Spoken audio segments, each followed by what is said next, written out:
sempre, viva Frei Galvão, com Totó e com você. Olha, gente, dia 12, né? Dia das Crianças, dia de Nossa Senhora Aparecida.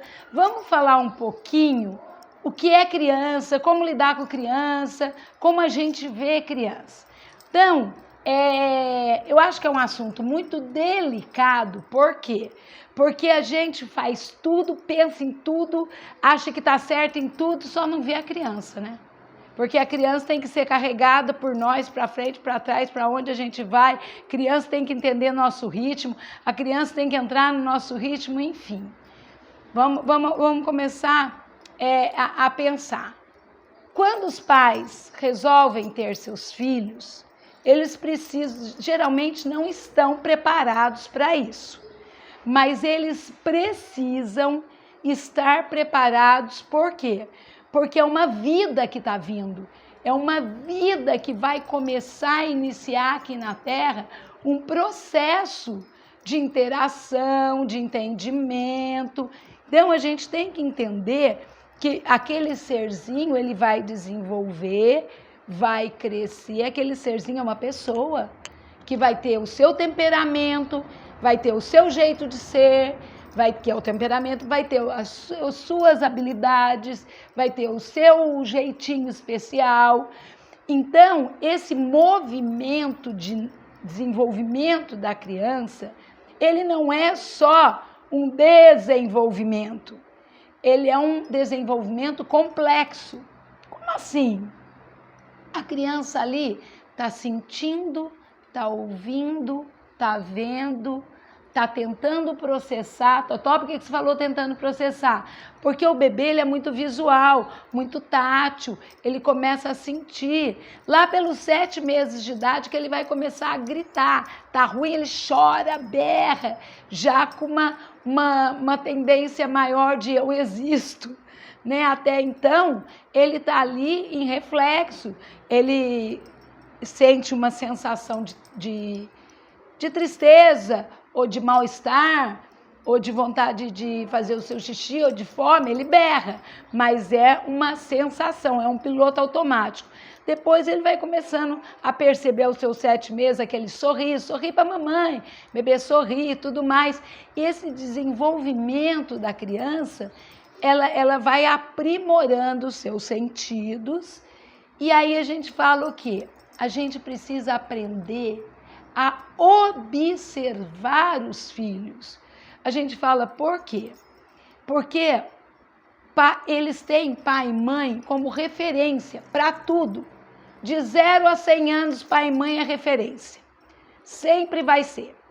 Referência positiva, geralmente, às vezes pode ser até negativa, mas é referência. Então, a gente tem que entender o quê? Que a criança, ela não sou eu, mãe. Ela não sou eu, pai. Ela é ela tem seu direito. Por isso que começou até, não foi nem dia 12, foi dia 20 de novembro, se não me engano, não lembro, 1960 e alguma coisa, ou 59, que a Unicef, e aí começou e teve a Declaração dos Direitos da Criança. E depois foi considerado dia 12, mas é uma data mais comercial para vender brinquedos, etc., enfim. Mas os direitos da criança, eles vieram por quê? Porque a criança, ela tem a sua vida, ela tem o seu jeito de ser. Então, a primeira coisa que os pais precisam prestar atenção, como aquela criança é. Porque às vezes a gente fala, nossa, eu tive 10 filhos, ou 5 filhos, ou 3 filhos. Nenhum é igual a nenhum.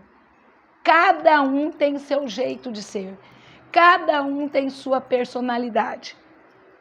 Tem criança que a gente fala, ela é mais colérica, ou ela é mais sanguínea. Tanto colérica quanto sanguínea, é a criança mais com raiva, mais extrovertida, é a emoção para fora. E tem criança que é mais fleumática, tem criança mais melancólica, são crianças mais tristes, mais introvertidas, não triste no sentido de tristeza. Ela acata, ela observa, ela guarda para ela. Então, esses temperamentos, que uma hora a gente pode falar, fazer um vídeo só dos temperamentos da criança, que até é legal, a gente tem que entender que não dá para tratar uma criança que é melancólica, igual uma colérica, e a outra, entendeu? Ela não vai entender da mesma forma. Ela não vai entender. Por exemplo, a colérica, a sanguínea, ela vai gritar, ela vai falar, ela vai espernear. Você entra numa loja, a criança faz birra, a criança se morde para chamar atenção. Ela quer atenção e ela não sabe a maneira de chamar atenção. Então ela fica pondo para fora toda a bagunça que está dentro dela, às vezes não entendimento. Então ela está lá gritando por dentro, mas ela põe para fora. A criança mais melancólica e a criança mais fleumática, ela fica mais quieta.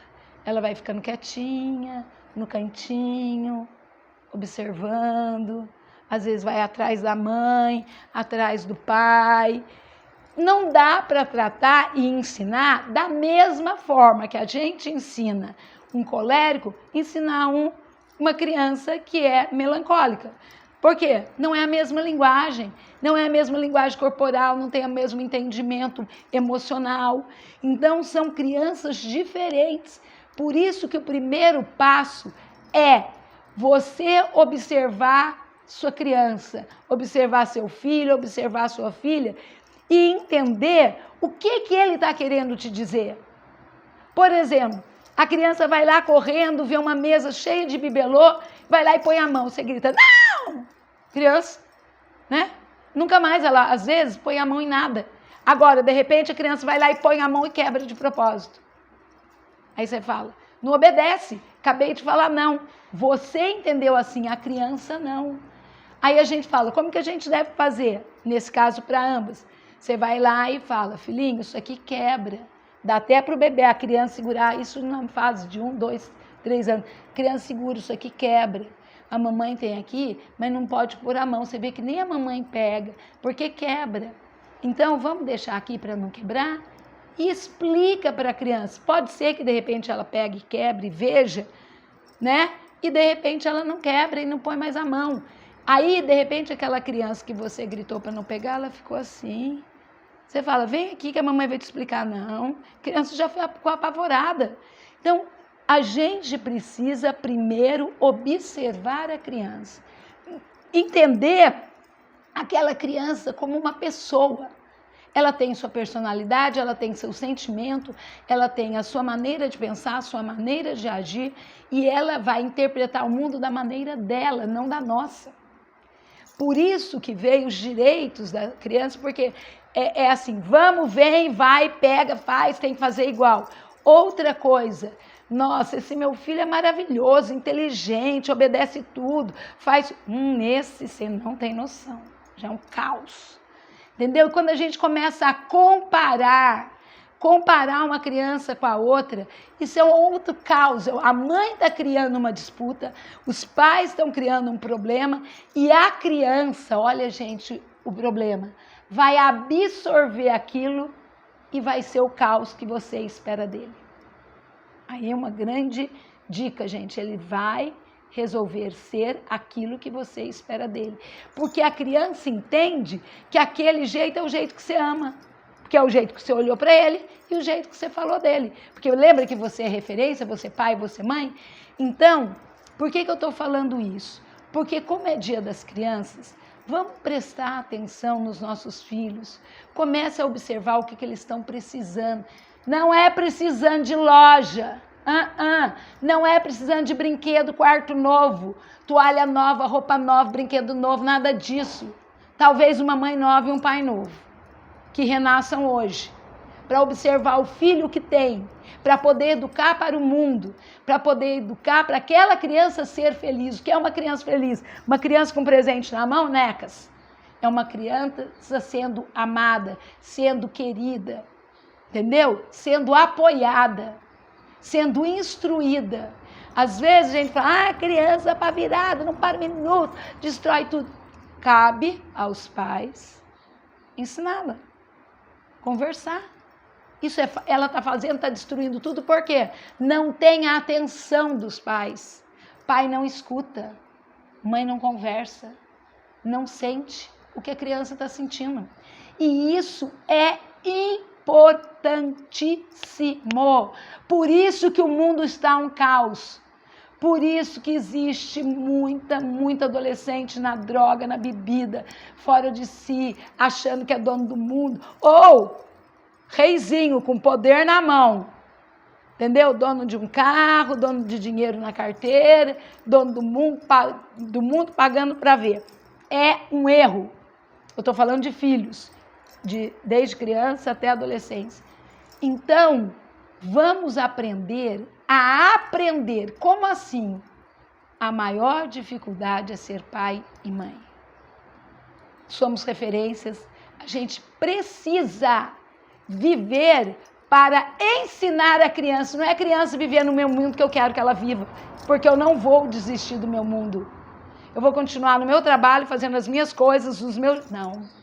Você pôs uma criança no mundo.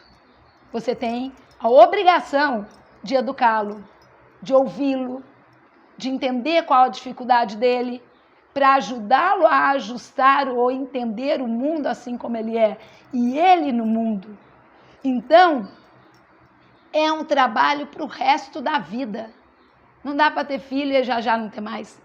É um trabalho para o resto da vida.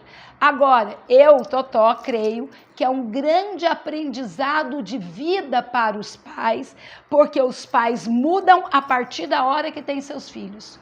Eles mudam a sua visão de mundo, eles mudam a sua visão de entendimento do mundo, porque nós temos, que eu sempre falo isso, o crescimento físico, mental, espiritual e emocional. Então, olha o que a gente tem que entender, dar para essa criança, entender nessa criança. Qual o desenvolvimento físico dela? Está caminhando bem? Está desenvolvendo bem? Aí o pediatra vai falar e tudo. Qual o desenvolvimento emocional dessa criança? Você se relaciona bem? Você conversa, você chega em casa do trabalho e brinca com seu filho, senta no chão, vive a infância com ele, conversa, pensa bem. O desenvolvimento mental, isso é para ser colocado aqui, o bibelô não é para pegar, porque quebra. A criança vai lá e pega. Por que a criança vai lá e pega de novo? Você está falando e ela está mexendo. Você está assim, não pega. Ela, a mãozinha está aqui, ó. Pegando. Por que ela está fazendo? Testando se você gosta dele, se você está prestando atenção. Agora a gente fala, nossa, me enfrenta. Não está enfrentando. É que ela só viu que quando ela põe a mão, você olha para ela. Então você fala, o que você quer, meu filho? O que você está precisando? Mamãe está aqui, mamãe não pôde dar atenção tal hora. Então, esse movimento do mental, a gente tem que estruturar para colocar a criança no lugar, para você ficar no lugar de mãe, ela no lugar de criança. E o espiritual, você ensina seu filho uma religião, que é uma das estruturas enormes, independente da religião. É uma das estruturas que é uma das pernas da mesa ou da cadeira, 4 apoios, entendeu? Senão a gente não para. Não para. Por quê? Porque a gente não fica só no desequilíbrio, a gente tem que estar equilibrado. Então, ensinar a criança a rezar, ensinar a criança a orar, a criança a meditar, seja o que for, ela precisa. Você faz isso? Você lê com o seu filho? Você brinca? Então, gente, eu vou falar uma coisa aqui que eu não deveria falar nessa live. Esquece celular. Não vou falar mais. Olha para o seu filho, dê a mão, senta à mesa, come junto, conversa, olhando nos olhos, escutando a criança, sentindo amor, sentindo paz e dando paz. Anda de mão dada na rua, descalço, no mato, colhe uma fruta. Anda, brinca, vai fazer uma pipoca junto, lê um livro, participa, seja pai, seja mãe, queira seu filho, o melhor filho do mundo para você e para o mundo. Não adianta depois condenar e criticar a criança, porque ela está na tua mão. Ela está aprendendo com você, pai, ela está aprendendo com você, mãe. Então, vamos fazer uma reflexão nesse Dia das Crianças, como pai, como mãe, e vamos dar às nossas crianças o melhor pai, a melhor mãe, para que ela desenvolva da melhor forma possível. isso será a maior bênção para o teu filho, para os nossos filhos. Pensa nisso com maior carinho e amor. Certo? Uma mãe, um pai, é algo de, além da referência, de mais importante para o filho. Combinado? Pensa nisso com amor e carinho. Grande beijo!